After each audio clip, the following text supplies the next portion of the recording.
ल आज हामी चाहिँ साइकियाट्रीको must hit topic mood disorder पढ्ने है त। अब चाहिँ यसमा पढ्नुपर्ने कुरा के हो भन्दाखेरि चाहिँ मुड डिसअर्डर भनेको के हो होइन, वाट इज दिस, के हो यसको आइसिडी 11, पहिला आइसिडी 10 थियो, अहिले चाहिँ आइसिडी 11 को क्लासिफिकेसन के हो होइन। अब यो अनुसारको तिम्रो के छ भन्दाखेरि चाहिँ दुईवटा टाइपको छ, एउटा डिप्रेसन छ होइन, अर्को चाहिँ मेनिया छ। सो डिप्रेसन भनेको के हो, मान्छे चाहिँ स्याड भएर बसिरहेको छ भने डिप्रेसन। मेनिया भनेको चाहिँ ओभर एक्साइटेड भइरहेको छ भने चाहिँ त्यो के हो, त्यो चाहिँ मेनिया भयो के। सो हामी बिस्तारै पढौँ है त। आज यो टपिकमा चाहिँ हामी के कुरा गर्छौँ भन्दा डिप्रेसनको कुरा गर्छौँ। So what is mood disorder? Mood डिसअर्डरको अर्को नाम पनि के हो भन्दाखेरि चाहिँ it is also known as affective disorder है। Mood disorder is also known as affective disorder भनेर भनिन्छ है। अब primary what is mood disorder? अब मुड डिसअर्डर भनेको के भन्दाखेरि it is the disorder of moods and emotion है। तिम्रो मुड र इमोसनको डिसअर्डरलाई के भन्छ, मुड डिसअर्डर भनिन्छ। अब डिप्रेसन भनेको के हो है, यो चाहिँ युनिपोलर डिप्रेसन हुनसक्छ, मेजर डिप्रेसन हुनसक्छ, तर यो चाहिँदैन हामीलाई अहिले यो है। डेफिनेसन अहिले याद गरेर डेफिनेसन हामी बिस्तारै पढाउँला। So what is depression? अब डिप्रेसनको इपिडाइमोलोजी के हो त? डिप्रेसन भनेको जति पनि साइकेट्रिक डिसअर्डर छ नि त्यसको चाहिँ सेकेन्ड मोस्ट प्रिभ्यालेन्ट डिजिज हो क्या। मतलब संसारमा साइकेट्रिकको 10वटा डिजिज छ भने सबभन्दा नम्बर 2 मा कुन रहेको छ? डिप्रेसन रहेको छ होइन संसारभरिमा, एकोर्डिङ टु WHO को आधारमा। अब प्रिभ्यालेन्स कति छ त? जस्तो 100 जना छन् भने 5 देखि 17% चाहिँ के छ, डिप्रेसनको मान्छेहरू छन्। अर्थात् अब एभरेज भन्नु पर्दाखेरि 12% चाहिँ डिप्रेसनको प्रिभ्यालेन्स छ। मतलब 100 जनामा 12 जनालाई चाहिँ डिप्रेसन भएको छ क्या। That's called the prevalence rate होइन। अब यति कुरा बुझ्नु पऱ्यो, प्रिभ्यालेन्स यति याद गर्नु पऱ्यो। सेकेन्ड भनेको कसलाई बेसी हुन्छ त है, यो भयो। सेकेन्ड भनेको चाहिँ फिमेललाई बेसी हुन्छ क्या मेलभन्दा। सो यो चाहिँ याद गर्नु पऱ्यो। अनि अर्को भनेको कहिले हुन्छ त? अब टिपिकल एज भनेर त हुँदैन, तर यसमा भनेको अनुसार चाहिँ 40 वर्षभन्दा माथिकोलाई हुने गर्थ्यो पहिले, तर अहिले चाहिँ prevalence is increasing in younger people too है। अहिले चाहिँ के हुन्छ, हामी जस्तो यङ 20-25 वर्षको मान्छेमा पनि डिप्रेसन एकदम धेरै देखिरहेको छ। अब कस्तोलाई हुन्छ त डिप्रेसन भनेको? जो मान्छे सिङ्गल छ, मोस्ट कमन इन सिङ्गल है, जो छुट्टापत्र भएर बसेको छ, अब ब्रेकअप भएको, सेपरेटेड छ, अब परिवारभन्दा टाढा बसेको छ, अथवा डिभोर्स भएको मान्छेहरूसँग चाहिँ डिप्रेसन अलिक बेसी हुने गर्छ। अब अरू याद गर्नु पर्दैन है। अब most common cause of suicide यो चाहिँ याद गर्नु पऱ्यो। What is the most common cause of suicide भन्यो भने चाहिँ depression is the most common cause of suicide all over the world है, त्यो याद गर्नु पऱ्यो। अब आउँछ कुरा डिप्रेसनको सिम्टम्सहरू के हुन्छ। What are the symptoms of depression? यो चाहिँ आइसिडी 10 ले भन्छ ल, आइसिडी 10। यो जो सिम्टम्सहरू याद गर्नको लागि यो सजिलो छ होइन। जस्तो यसको निमोनिक्स के छ भन्दाखेरि चाहिँ साइज क्याप्स भनेर छ कि, साइज CAPS क्याप्स भनेर छ। यो निमोनिक्स बनायो भने चाहिँ ओपिडी बेसिसमा सजिलो हुन्छ होइन, के भएको छ तपाईँलाई सिम्टम्स भनेर। तर इक्जाममा चाहिँ यो लेख्न मिल्दैन है, यो नलेख्ने। अब चाहिँ आइसिडी 11 को सिम्टम्समा पछाडि भन्छु इक्जामको लागि चाहिँ। सो के हुन्छ भन्दाखेरि स्याड हुन्छ क्या त्यो मान्छे चाहिँ है। स्याड भनेको चाहिँ जतिखेर पनि स्याड मुड हुन्छ होइन, अथवा डिप्रेस मुड हुन्छ। त्यसपछि आई भनेको चाहिँ के हो, लस अफ इन्ट्रेस्ट हुन्छ, त्यसलाई केही गर्नै मन लाग्दैन क्या। That's called the anhedonia, loss of pleasure. जो पहिला यसलाई खुसी लाग्थ्यो नि, जस्तो मलाई पहिला फुटबल खेल्न मन लाग्थ्यो, तर अहिले चाहिँ म डिप्रेसनमा गएर चाहिँ मलाई फुटबल खेल्न मजै लाग्दैन क्या। सो त्यो भनेको चाहिँ लस अफ इन्ट्रेस्ट भयो। पहिला जुन मन पर्थ्यो अहिले मन पर्दैन। अर्को भनेको फिलिङ अफ वर्थलेस है। अब म चाहिँ मेरो कामै छैन होइन, सबै मैले गर्दा भएको हो, गिल्ट हुने क्या है। जी भनेको गिल्ट भयो। ई भनेको इनर्जी, लस अफ इनर्जी, अथवा फटिक हुन्छ, एकदम थाकै लागेको जस्तो हुन्छ, इनर्जी नै छैन, लोसै हुन्छ क्या। साइज भयो। अब क्याप्सको सी भनेको कन्सन्ट्रेट गर्न सक्दैन। डिप्रेसन भएको मान्छेले कुरो पढ्न सक्छ सक्दैन, गेम खेल्न सक्छ सक्दैन, मुभी हेर्न सक्छ सक्दैन, केही गर्न सक्दैन क्या, कन्सन्ट्रेटै लस गर्छ क्या। अर्को कग्निसन, सोच्न पनि सक्दैन क्या। कग्निसन मिन्स सोच्न सक्दैन है, नेगेटिभ थटहरू मात्रै दिमागमा आइरहेको हुन्छ। अब ए भनेको एपाटाइट। अब एउटा कि त भोक लाग्न पनि सक्छ, कसैलाई भोक नलाग्न पनि सक्छ है। कसैको भोक हराउँछ, कसैलाई चाहिँ भोक धेरै लाग्छ, त्यो भनेको चाहिँ एपाटाइट भयो। अर्को भनेको पी भनेको साइकोमोटर एजिटेसन एन्ड रिटार्डेसन। अब धेरै साइकेट्रीको प्रब्लम गर्दाखेरि साइकोमोटर एजिटेसन भनेको अब त्यसलाई चाहिँ त्यो दिमागै अब त्यसको खलबलिन थाल्छ क्या। साइकोमोटर भनेको चाहिँ त्यो अब एजिटेट हुन्छ, इरिटेट भएको जस्तो हुन्छ होइन, त्यो भनेको साइकोमोटर एजिटेसन हो। अर्को एस भनेको सुसाइडल थट, मेन भनेको सुसाइडल थट भयो है। अब सुसाइडल थटको क्लासिफिकेसन यो पहिला थियो, अहिले चाहिँदैन, छोडिदियो, योहरू केही पनि चाहिँदैन होइन। So these are not necessary है। यति सिम्टम्स चाहिँ तिमीले जस्ट ओपिडीमै याद गर्नको लागि चाहिँ ओपिडी बेसिसमा चाहिँ थाहा पाउनु पऱ्यो। नर्मल सरले सोद्धाखेरि पनि सर यो भन्दा हुन्छ।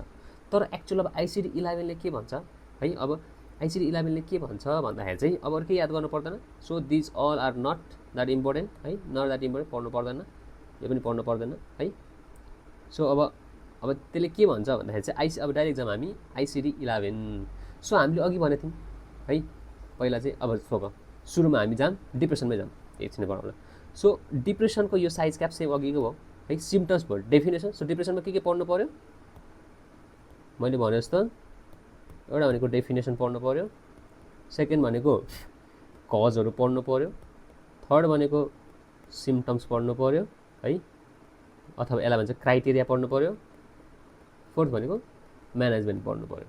सो हामीले के पुग्यौँ, डेफिनेसन भयो, कजहरू भयो, यताउता भएन, साइज क्याप्स भनेको सिम्पटम्स भयो होइन, सिम्पटम्स भयो। तर अब हामी यसरी नलेख्ने, यो भन्नको लागि भन्ने, तर लेख्नको लागि चाहिँ यहाँ छ, कहाँ छ, तल छ। सो यहाँ छ यो। सो यो चाहिँ के भयो, ICD-11 को यो चाहिँ सिम्पटम्स भयो, सिम्पटम्स अफ डिप्रेसन है, अथवा यसलाई भन्छ criteria, criteria of depression. Depression भन्नको लागि चाहिँ के क्राइटेरिया हुनुपर्छ त्यो डिप्रेसनमा है। सो 3टा क्लस्टरमा डिभाइड गरेको छ ICD-11ले। ICD-11 भनेको एउटा चाहिँ यो सबै समग्र साइकेट्रिक प्रब्लमलाई चाहिँ राखेको एउटा बुक हो क्या।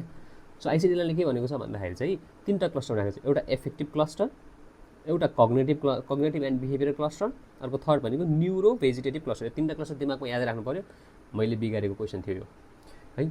अब क्लस्टर भइसकेपछि जुन मैले साइज क्याप्स भनेको थिएँ नि अघि, साइज क्याप्स सबै सेम कुरै हो, यसलाई यहाँ राखेको, यसलाई एरेन्ज गरेर राखेको कि SI स्याड मुड थियो नि त, स्याड थियो। आई भनेको लस अफ इन्ट्रेस्ट थियो, द्याट इज कल्ड एनहेडोनिया भनेको थियो नि त, एनहेडोनिया। सो यो दुईटालाई कहाँ राखेको छ, यहाँ राखेको छ क्या फर्स्टमा, डिप्रेस मुड एन्ड एनहेडोनिया। गाह्रो भयो त भएन नि होइन। अब बाँकी के छ, 3टा कुरा मैले भनेको थिएँ नि ट्राइडमा हिजो, वर्थलेसनेस, होपलेसनेस एन्ड हेल्पलेसनेस। यो 3टा जुन ट्राइड छ नि, यो 3टा ट्राइड यसमा राखेको छ कि, hopelessness, worthlessness and helplessness. This call the triad of depression. What are the triad of depression, direct सरले सोध्छन्। सो द्याट्स, त्यो बेलामा चाहिँ हामीले के भन्नु पऱ्यो, helplessness, hopelessness and worthlessness. So same कुरा मैले यहाँ भनेको छु माथि यो। सो भेरी भेरी इम्पोर्टेन्ट यो है, भेरी इम्पोर्टेन्ट, सेम कुरा अब यो चाहिँ केसमा राखेको छ, कग्नेटिभ बिहेभियर एन्ड क्लस्टर। यसमा अर्को एउटा के थपेको छ, reduce attention and concentration, decrease concentration थियो नि यो C क्याप्सको C। सो यसलाई पनि कहाँ राख्यो, अब सेकेन्ड नम्बरमा राख्यो। अब जति पनि बाँकी छ नि, यति जति बाँकी छ नि, यो सबलाई कहाँ राख्दिने, न्युरो भेजिटेटिभमा राख्दिने क्या, सिम्पल कुरा। Psychomotor agitation, decrease energy loss, त्यो एपेटाइट चेन्ज, जति पनि साइज क्याप्समा बजेको अगाडिको दुईटालाई फर्स्टमा राखिदिने है। अब हेल्पलेसनेस, वर्थलेसनेस यिनलाई बिचमा राखिदिने, प्लस डिक्रिज कन्सन्ट्रेसन यहाँ राखिदिने। बाँकी अब G भनेको के भयो, गिल्ट भनेको होपलेसनेस भइहाल्यो है। ई भनेको के थियो, ई भनेको energy loss, loss of energy थियो। सो त्यसरी याद गर्नु पऱ्यो क्या है त। यो ई भनेकै लस अफ इनर्जी भयो नि, बुझ्यो नि, यही नै कुराहरू के। सो सिम्पटम्स भनेको यसरी डिभाइड गर्नु, 3टा क्लस्टरमा डिभाइड गर्नु पऱ्यो। अब यति मध्ये कतिवटा छ नि, 1 2 3 4 5 6 7 8 9 10 11वटा हो खासमा, टोटल 11वटा हुनुपर्ने होइन। त्यो मध्ये चाहिँ एटलिस्ट 5वटा है, at least 5 with at least 1 of the effective cluster. यो सबै मध्ये एटलिस्ट 5वटा हुनु पर्यो, प्लस है यो फर्स्टबाट एउटा हुनै पर्यो क्या। हिजो पनि भनेको थियो एनहेडोनिया र डिप्रेस मुडमा एउटा त हुनै पर्छ क्या डिप्रेसन भन्नको लागि, यो दुईटामध्ये एउटा हुनै पर्यो, प्लस यो सबै मध्ये 5वटा, प्लस फर्स्टकोबाट एउटा क्या। सो टोटल हाम्रो 6वटा हुनु पर्यो क्या, बुझ्यो नि भन्नु खोजेको। टोटल 11वटा मध्ये 5वटा हुनु पर्यो, प्लस एउटा यो फर्स्ट एफेक्टिभ क्लस्टरबाट त हुनु नै पर्यो क्या, एउटा यो त हुनै पर्यो डिप्रेसन हुनको लागि। सो द्याट्स कल यो क्राइटेरिया। अब मेकानिजम के हो त है, अथवा यसलाई भन्छ प्याथोजेनेसिस, प्याथोजेनेसिस अथवा के भन्छ biological hypothesis. What the hypothesis of depression, what the pathogenesis of depression भन्छ। सो के हो, 3टा 4वटा छ क्या, एउटा न्युरो ट्रान्समिटर इम्ब्यालेन्स, अर्को जेनेटिक, अर्को हाइपोथ्यालामिक पिट्युटरी एड्रिनल एक्सिस होइन। अब के हुन्छ यो भनेको चाहिँ अहिले एकछिन बनाउँला। अब अर्को चाहिँ neuro anatomical hypothesis. So main important भनेको यो हो क्या, न्युरो ट्रान्समिटर। पहिला पनि पढेको बेसिकमा कसरी हुन्छ भन्दाखेरि हामीसँग ब्रेनमा के छ, सेरोटोनिन छ है, डोपामिन छ है, अर्को इपिनेफ्रिन अथवा नरइपिनेफ्रिन, अनि अर्को चाहिँ एसिटाइल कोलिन छ। अब मानौँ डिप्रेसन भनेको के हो, स्याड मुड हो है। स्याड मुड कतिखेर हुन्छ भन्दाखेरि यो सेरोटोनिन भनेको के हो, सेरोटोनिन भनेको, सेरोटोनिन यो केसको लागि चाहिन्छ भन्दाखेरि चाहिँ यो चाहिँ तिम्रो स्लिप रेगुलेसनको लागि चाहिन्छ, निन्द्रा तिमीलाई लगाउने है। यो सोध्छ स्लिप रेगुलेसन, तिमीलाई निन्द्रा लगाउने उठाउने केले गर्छ, सेरोटोनिनले गर्छ। तिमीलाई इनर्जी धेरै दिने केले गर्छ, डोपामिनले गर्छ होइन, अथवा नरइपिनेफ्रिन, यिन दुईटाले गर्छ इनर्जी दिने होइन। अनि त्यो कुराहरू तिमीलाई प्लेजर केले दिन्छ, प्लेजर मेन भनेको खुसी लाग्ने के। तिम्रो ड्रग्स खायो भने खुसी लाग्छ, तिमी कसै साथीसँग मिल्न गयो, घुम्न गयो भने खुसी हुन्छ, त्यो भनेको डोपामिन धेरै रिलिज भएर प्लेजर हो क्या। सो अब यो नै कमी भइदियो भने, डोपामिनले खुसी दिन्छ, अब यो डोपामिनको कमी भइदियो भने के हुन्छ, डिप्रेसन भएन होइन। अब सेरोटोनिन भएर तिमीलाई निन्द्रा लाग्छ, अब सेरोटोनिन घट्यो भने के हुन्छ, निन्द्रा लाग्छ त, स्लिप डिस्टर्ब भयो होइन। अब इपिनेफ्रिन नरइपिनेफ्रिनले तिमीलाई उठाउने हो, अलर्ट गराउने हो होइन, एक्टिभ गराउने हो। अब यो एक्टिभ गराउनुपर्छ यसले होइन, अलर्ट गराउँछ होइन हरेक कुराहरूमा। अब यसकै कमी भइदियो भने तिमी लोसे भएनौ त होइन, तिमी लोसे हुने भयो नि त, यो भयो भने चाहिँ डिप्रेसन हुने भयो होइन। एसिटाइलकोलिन पनि घट्यो भने के हुने भयो, तिमीलाई डिप्रेसन हुने भयो। सो यो भनेको चाहिँ तिम्रो के भयो, सो जस्ट याद गर्नु पऱ्यो there is imbalance in serotonin, dopamine, epinephrine, norepinephrine र एसिएच। यिनीमा डिस्टर्बेन्स भयो भने चाहिँ तिमीलाई के हुन्छ, डिप्रेसन हुनसक्छ है। अब सिम्टम्सहरू यही अनुसार आयो नि त, सेरोटोनिन घट्यो तिमीलाई निन्दा लागेन, डोपामिन घट्यो तिमीलाई अब रमाइलो लाग्दैन, प्लेजर, रिवार्ड, मोटिभेसन केही हुँदैन। अब नोरेपिनेफ्रिन कम भयो, अब तिमी अलर्ट हुनुपर्ने, अब तिमीलाई टेन्सन छैन, तिमी पुरै इनर्जी लस भएको जस्तो, यसले इनर्जी दिन्छ नि त, इनर्जी छैन अब है। एसिटाइलकोलिन भनेको आफै इनिबिटर हो, त्यो भयो। अर्को जेनेटिक याद गर्नु पऱ्यो। जेनेटिक भनेको यदि एकजना पेरेन्ट्सलाई डिप्रेसन छ भने छोराछोरीलाई हुने चान्स कति हुन्छ, 10 देखि 25% हुन्छ क्या। अब दुईजनै प्यारेन्ट, बाउ र आमा दुइटैलाई डिप्रेसन छ भने 20 देखि 25% चान्स चाहिँ बच्चालाई हुनसक्छ डिप्रेसन है। अब डाइजाइगोटिक ट्विन्स छ भने 15 देखि 30% हुन्छ है। र मोनोजाइगोटिक ट्विन्स छ भने चाहिँ 70 देखि 90% हुन्छ क्या। मोनोजाइगोटिक ट्विन्स भनेको एउटै जाइगोट टुटेर दुईवटा बच्चा जन्मेको छ भने चाहिँ यो बेलामा के हुन्छ भन्दाखेरि तिम्रो 70 to 90% हुन्छ। अर्को हाइपोथ्यालामिक पिट्युटरी एड्रेनल एक्सिस डिसरेगुलेसन, यसको रेगुलेसनै भने जस्तो यो भने त के हो, माथि हाइपोथ्यालामस हुन्छ, यहाँ तल पिट्युटरी भयो, यहाँ तल गएर चाहिँ किडनीमा भएको चाहिँ यो एड्रेनल ग्ल्यान्ड है। यो तिनवटाको रेगुलेसनले गर्दाखेरि तिम्रो बडीमा मेटाबोलिजम गर्ने हो नि त काम होइन, इनर्जी सिनर्जी दिने सब यसरी हो। अब यसमै डिसरेगुलेसन भइदियो, हाइपोथ्यालामस बिग्रियो, पिट्युटरी बिग्रियो अथवा एड्रेनल ग्ल्यान्ड बिग्रियो भने तिमीलाई के हुन्छ, डिप्रेसन हुनसक्छ। अर्को भनेको न्युरोएनाटोमिकल, मतलब फ्रन्टल कर्टेक्समा दिमागमा केही प्रब्लम छ, एमाइग्डालामा छ प्रब्लम होइन, यो जति पनि ठाउँमा प्रब्लम भयो भने चाहिँ तिमीलाई के हुन्छ, डिप्रेसन हुन्छ। सो यो भनेको प्याथोजेनेसिस भयो। अब अर्को भनेको तिमीले याद गर्नुपर्ने, अब यो केही याद गर्नु पर्दैन, सेम त्यही मैले कुरा भनेको छु होइन, सिम्टम्स त याद गर्नुपर्ने। अब यो एउटा क्लासिफिकेसन इम्पोर्टेन्ट छ, भेरी भेरी इम्पोर्टेन्ट। जुन मैले सुरुमा मुड डिसअर्डर भनेको छु नि, यो मुड डिसअर्डरको भित्र पर्ने हो क्या डिप्रेसन है। मुड डिसअर्डरको भित्र पर्ने मैले भनेको छु फेरि, मुड डिसअर्डरभित्र पर्ने दुईवटा कुरा हुन्छ, एउटा मेनिया हुन्छ, अरू के हुन्छ, डिप्रेसन हुन्छ। हाम्रो डिप्रेसन पढिसक्यो, अब मेनिया हामी भोलि पढ्छौँ। र मुड डिसअर्डरको क्लासिफिकेसन यही दुईवटालाई कसरी क्लासिफाई गरेको छ त्यो चाहिँ हामी अब यहाँ क्लासिफिकेसन गर्छौँ। सो यसलाई दुईवटामा क्लासिफाई गरेको छ, एउटा भनेको बाइपोलर एन्ड रिलेटेड डिसअर्डर, ठ्याक्कै याद गर्ने, bipolar and related disorder. Second भनेको डिप्रेसिभ डिसअर्डर। अब बाइपोलरको भित्र के छ, bipolar type 1, bipolar type 2, cyclothymic, other specified bipolar and other related disease, other specified bipolar भन्दा भयो। अर्को भनेको अनस्पेसिफाइड होइन, अनस्पेसिफाइड। सो के भयो, बाइपोलर 1, 2 साइक्लोथाइमिक, अदर स्पेसिफाइड, अर्को अनस्पेसिफाइड, सक्यो। अब डिप्रेसनमा के छ, लास्टको दुईवटा सेम हो, त्योभन्दा माथि छ सिङ्गल एपिसोड डिप्रेसन भनेको एकचोटि मात्रै एपिसोड आयो, एउटा एपिसोड मात्रै आयो। रिकरेन्ट भनेको आइरहेको छ। अर्को डिस्थाइमिक डिसअर्डर होइन, अर्को भनेको मिक्स्ड डिप्रेसन। के गाह्रो छ त, single episode depression, recurrent depression, dysthymic disorder, mixed depressive and anxiety disorder, अर्को भनेको अदर स्पेसिफाइड र अनस्पेसिफाइड। यो भनेको तिम्रो के भयो, बाइ मुड डिसअर्डरको क्लासिफिकेसन भयो। अब तिमीलाई डिप्रेसनको क्लासिफिकेसन भन्नु भने सजिलो भयो नि त, यति मात्रै भएन त। डिप्रेसनको क्लासिफिकेसन अफ डिप्रेसन भन्यो भने यो भएन त, यति क्लासिफिकेसन अफ डिप्रेसन भनेर त भयो। अब तिमीलाई बाइपोलरको डिप्रेसन डिसअर्डर भन्नु भन्यो भने, बाइपोलरको क्लासिफिकेसन भन्नु भन्यो भने बाइपोलर डिसअर्डर होइन, इक्जाममा सोध्यो भने बाइपोलर डिसअर्डर अथवा भन्यो भने यति भयो। सो गाह्रो छ त, छैन नि त होइन। अब यसको म्यानेजमेन्ट हेर्नु पऱ्यो, म्यानेजमेन्ट त ड्रग्स अब तिमीले बेसीको पढेको हो नि त, ड्रग्स चाहिँ के दिन्छौ म्यानेजमेन्टको लागि, फेरि माथि जाऊँ है त। सो म्यानेजमेन्ट कसरी गर्ने भन्दाखेरि चाहिँ हामीले ड्रग्स दिनुपर्छ, अनि केही गर्नु पर्दैन है।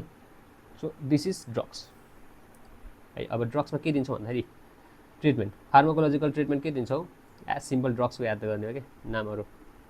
अब टिसिए त्यो क्लासिफिकेसन छ नि, टिसिए होइन, एसएसआरआई होइन, एसएनआरआई, यो चाहिँ अब ओपिडीमा बस्ने, ओपिडीमा बसेर चाहिँ जेआरहरूले जसरी सिकाउँछन् नि ड्रग्सहरू, त्यही ठ्याक्कै याद गर्ने क्या।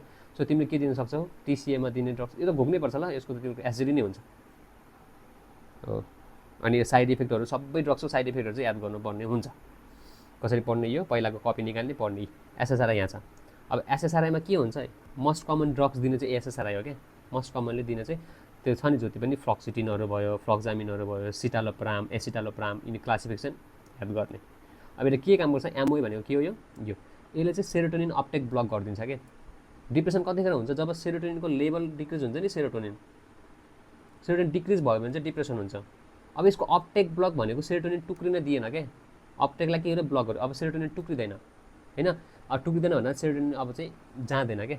अब नगइसकेपछि सेरोटोनिन के हुन्छ, सेरोटोनिन यो ब्लक भयो भने के हुन्छ, यो ब्लक भयो भने के हुन्छ, अफकोर्स सेरोटोनिनको लेभल बढ्छ नि त होइन, सेरोटोनिनको लेभल बढ्छ। अब के हुन्छ, डिप्रेसन रिजल्भ हुन्छ, solve the problem, solve depression है, डिप्रेसन सन्चो भयो। सो यसरी काम गर्छ यसले चाहिँ। यसको इक्जाम्पल याद गर्नु पऱ्यो, यसको side effect very very important याद गर्नु पऱ्यो। मेन यसको के हुन्छ, सेक्सुअल डिसफङ्सन हुन्छ, इरेक्टाइल डिसफङ्सन भइदिन्छ। सिएनएस अब भिभिड ड्रिम्स भनेको डरलाग्दो सपना देखिन्छ, स्वेटिङ हुन्छ, त्यो भयो। एसआरआई भयो। अब एसएनआरआईको पनि सेम त्यही हो। अब एसएनआरआईमा के हुन्छ भन्दाखेरि है, हो यो चाहिँ इम्पोर्टेन्ट छ ल। यो वाट इज सेरोटोनिन सिन्ड्रोम भनेर सोध्न सक्छ कि। सो सेरोटोनिन सिन्ड्रोम भनेको के हो भन्दाखेरि चाहिँ अब तिमीले एसएसआरआई दिइरहेको छौ, अब तिम्रो बडीमा सेरोटोनिन अलिकति लेभलमा बढ्यो भने चाहिँ ठिक छ, डिफ्रेन्स हुन्छ। तर एकदम धेरै सेरोटोनिन बढ्यो भने, औषधि खाँदा एकदम धेरै सेरोटोनिनको लेभल ब्लडमा बढ्यो भने के हुन्छ त, त्यो धेरैमा बढ्यो भने चाहिँ तिमीलाई सिम्टम्सहरू आउँछ, जस्तो डायरिया हुनसक्छ है। अथवा कतिखेर देखिन्छ भन्दाखेरि चाहिँ जब तिमीले एसएसआरआई र जब तिमीले चाहिँ होइन एसएसआरआई र प्लस अरू ड्रग्स लाइक ट्रिप्टोफानको ड्रग्सहरू लिथियम युज गर्न सक्छौ होइन, अथवा माओ इनिभिटरहरू अर्को ड्रग्स पनि मिक्स गर्यो, डक्टरले नथाहा पनि इन्डिया ड्रग्सहरू मिक्स गरेर दियो खायो भने चाहिँ तिमीलाई के हुनसक्छ, सेरोटोनिन सिन्ड्रोम देखिन सक्छ। सेरोटोनिन धेरैमा बडीमा चाहिँ धेरै भयो क्या ब्लडमा, त्यो भने के हुन्छ, लाइफ थ्रेटनिङ हो, त्यो चाहिँ एकदम डेन्जर हो। डायरिया हुन्छ, हाइपर रिफ्लेक्सिया भनेको पुरा सिजरहरू जस्तो आइदिन्छ कि, सिजर आउँछ, हाइपर रिफ्लेक्सियाहरू हुन्छ, माइक्रोनस हुन्छ, रिजिडिटी हुन्छ, बडी पुरै कठ्याङ्ग्रिन्छ क्या, त्यो स्टिफ हुन्छ क्या, साह्रो बन्छ। त्यसपछि टेम्परेचर एकदम धेरै इन्क्रिज हुन्छ, ज्वरो आउँछ, डिलेरियम भनेको अब डिलेरियम भनेको पुरै ऊ जस्तो भयो क्या, चक्कर लाग्ने त होइन कि, डिलेरियम भनेको अब तिम्रो के भयो, पुरै क्लाउडिङ अफ कन्सियसनेस भन्छ क्या, सब धमिलो देखिने अनि कोमामा जान्छ कि होइन।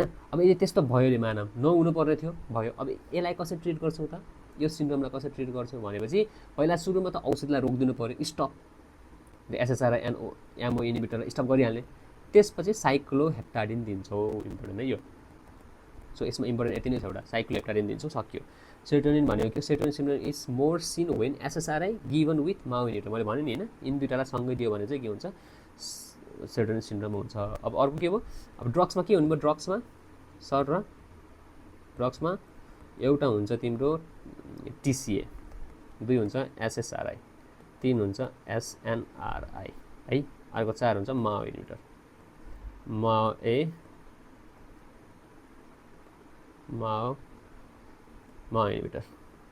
इनिभिटर त हो नि, माओ ए इनिभिटर हो क्या, माओ ए इनिभिटर। सो यसको ड्रग्सहरूको नाम याद गर्ने, एमओ याद गर्ने, सबै बेसिकमा चाहिँ छ, कपी निकाल्ने, पढ्ने, यति भएपछि तिम्रो डिप्रेसन सकियो। नभए यहीँबाट हेर्दा पनि हुन्छ।